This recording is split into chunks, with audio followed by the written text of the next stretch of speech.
A photograph, जिसकी poetess हैं Shirley टॉलसन। ये जो पोएम है ये क्लास 11th के हॉर्नबिल जो टेक्स्ट बुक है उसके फर्स्ट चैप्टर का फर्स्ट पोएम है। देखिए इसमें क्या लिखा हुआ है। The cardboard shows me how it was. Cardboard यानी कि फोटो। यह फोटो मुझे यानी पोइटेस को यह बताती है या यह दर्शाती है कि उस समय का दृश्य कैसा था। When the two girl cousins went paddling, paddling means छिछले पानी में चलना, और कजन यानी चचेरी, यानी जब दो चचेरी बहनें छिछले पानी में चल रही थी। Each one holding one of my mother's hands, दोनों मेरी माँ की एक एक हाथ पकड़ी हुई थी। And she the big girl, और जो बीच में थी वह बड़ी लड़की थी और वह पोइटेस की मदर थी। सम 12 ईयर्स और सो, वह लगभग 12 वर्ष या उससे अधिक की थी। All three stood still to smile through their hair. Still यानी कि स्थिर, तीनों बालों के बीच से मुस्कुराती हुई स्थिर खड़ी थी। At the uncle with the camera, uncle जो कैमरा से फोटो खींच रहे थे उनको देखकर तीनों मुस्कुरा रही थी, यानी तीनों मुस्कुराती हुई फोटो खिंचा रही थी। A sweet face my mother's, मेरी माँ का चेहरा बहुत ही प्यारा था। That was before I was born, लेकिन यह सुंदर चेहरा वाला फोटो मेरे जन्म से पहले का था। And the sea which appears to have changed less, और समुद्र जो कम बदला हुआ प्रतीत होता है। watched their terribly transient feet, terribly transient यानी अत्यंत क्षणिक, वह उनके अत्यंत क्षणिक पैरों को धो रहा था। अब देखिए जो फर्स्ट स्टैंजा की जो पूरी हिंदी है वो इस तरह से है, ध्यान दीजिएगा। इस फोटो से मुझे पता चलता है, किसे चलता है पता? पोइटेस को, कि जब दो चचेरी बहनें समुद्र के किनारे छिछले पानी में छपछपाती चलती चली जा रही थी तो कैसा लगा। उनमें से हर एक ने मेरी माँ यानी कवित्री की माँ का एक एक हाथ पकड़ रखा था, और वह बीच वाली लड़की बड़ी लड़की थी। जो कवित्री की माँ की फोटो है वह लगभग 12 साल की है। तीनों कैमरे वाले चाचा को देखकर अपने बालों के बीच से मुस्कुराने के लिए खड़ी थी, क्योंकि हवा के झोंकों से उनके बाल हिल रहे थे। एक प्यारा सा चेहरा मेरी माँ का जो मेरे जन्म से पहले का था, और समुद्र जो कम बदला हुआ लगता है, उसने उनके अत्यंत क्षणभंगुर पैरों को धोया। यहाँ इसे इसलिए कहा गया है क्योंकि इंसान का जीवन क्षणिक है, जिसमें काफ़ी जल्दी बदलाव आते रहते हैं, जिंदगियाँ आती और जाती हैं, जबकि समुद्र का जीवन बहुत विशाल है। इसमें बहुत लंबे समय में बहुत कम बदलाव होता है। सेकेंड स्टेंजा, सम 20-30 ईयर्स लेटर, कोई 20-30 सालों बाद, she would laugh at the snapshot. Snapshot यानी कि फोटो। वह उस तस्वीर को यानी फोटो को देखकर हंसा करती थी। कौन हंसा करती थी? पोइटेस की माँ। सी बेटी एंड डॉली, वह अपनी चचेरी बहनों को कहती थी, देखो बेटी और डॉली, ये दोनों उनके नाम हैं। And look how they dressed us for the beach. यहाँ दे जो वर्ड है यह पोइटेस की मदर के पेरेंट्स के लिए यूज किया गया है।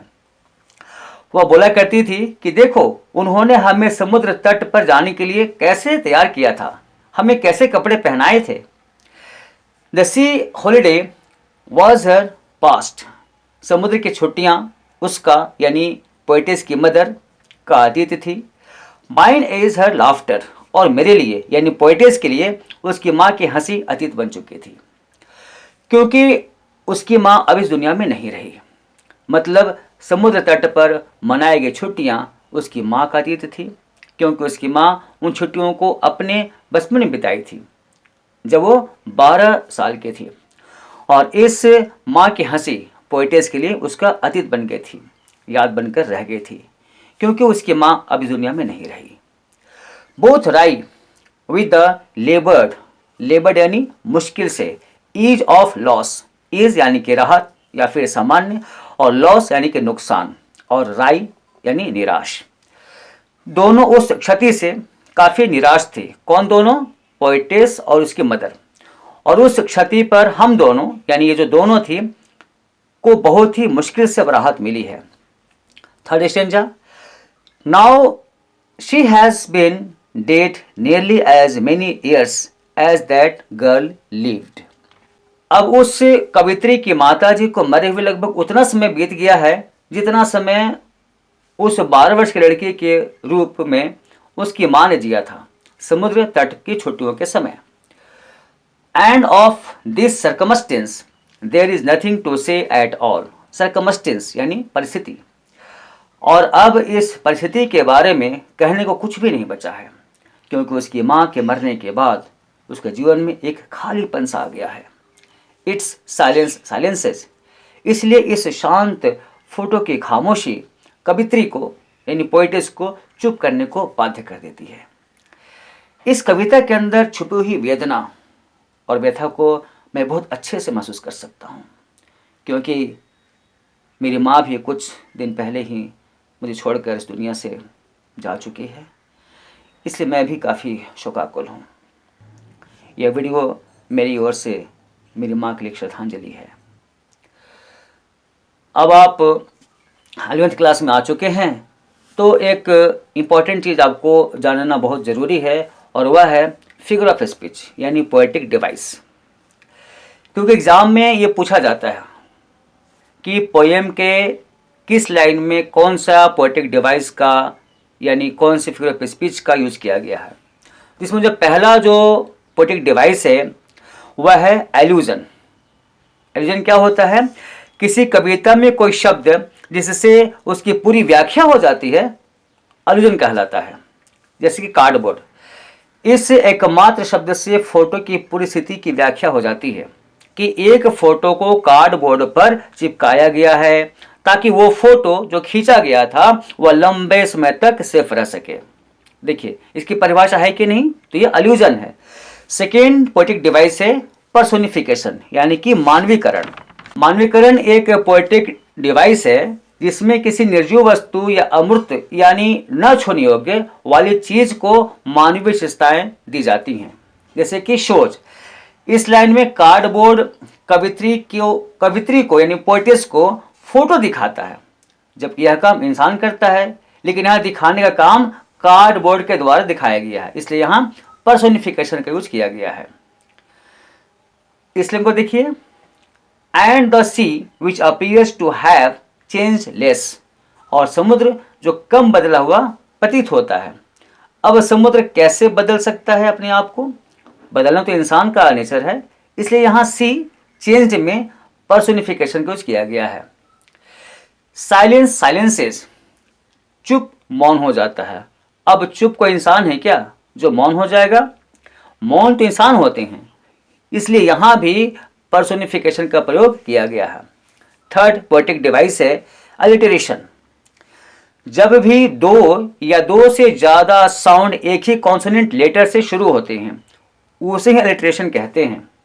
यहाँ माई मदर, यहाँ पे क्या है, एम से दोनों स्टार्ट हुए हैं, माई और मदर भी, ये क्या हो गया, अलिटरेशन है। फिर फर्स्ट स्टेंजा के लास्ट लाइन को देखिए, टेरिबली ट्रांजिएंट।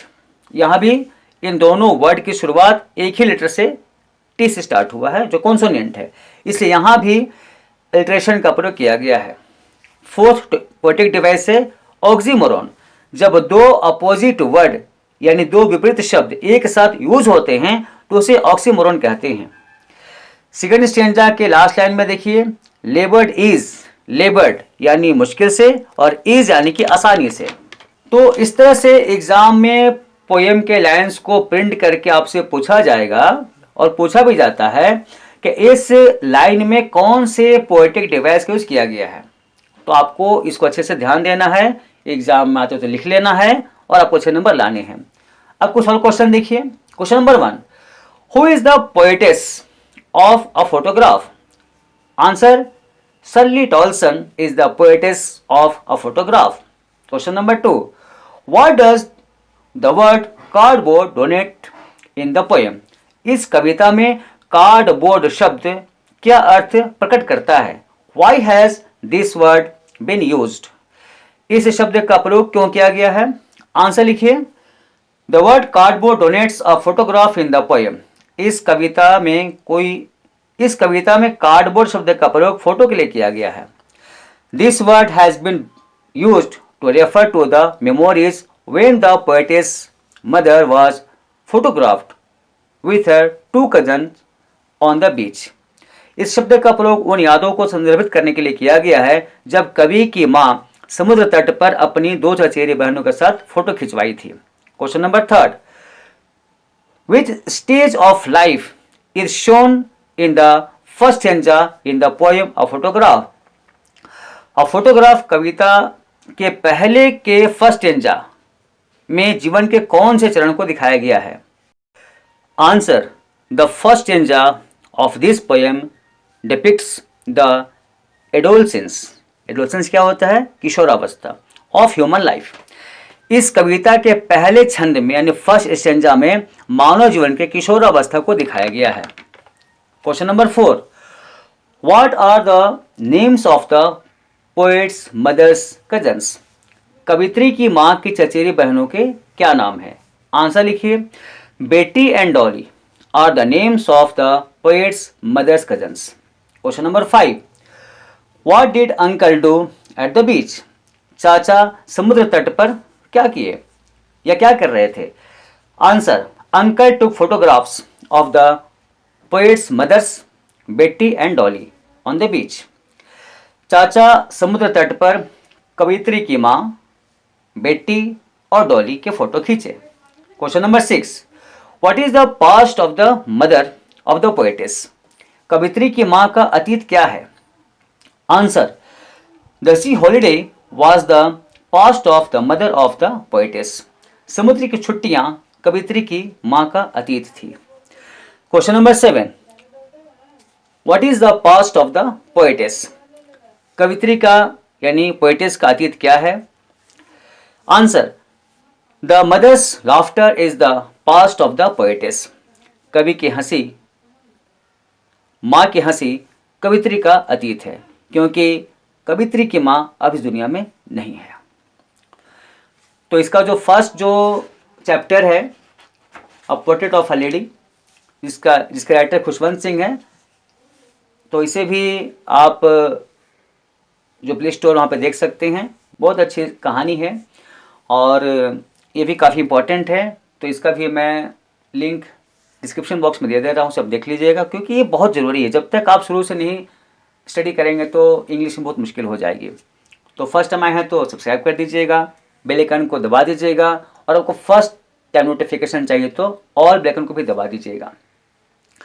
और वीडियो कैसा लगा कमेंट जरूर कीजिएगा, अच्छा लगा तो लाइक भी जरूर कीजिएगा और इसे अपने दोस्तों को शेयर कीजिएगा ताकि उनको भी इसका फ़ायदा आपकी तरह मिल सके और वो भी अपने जीवन में आगे बढ़ सके। अच्छे से एग्जाम दीजिएगा, तैयारी कीजिएगा। All the best.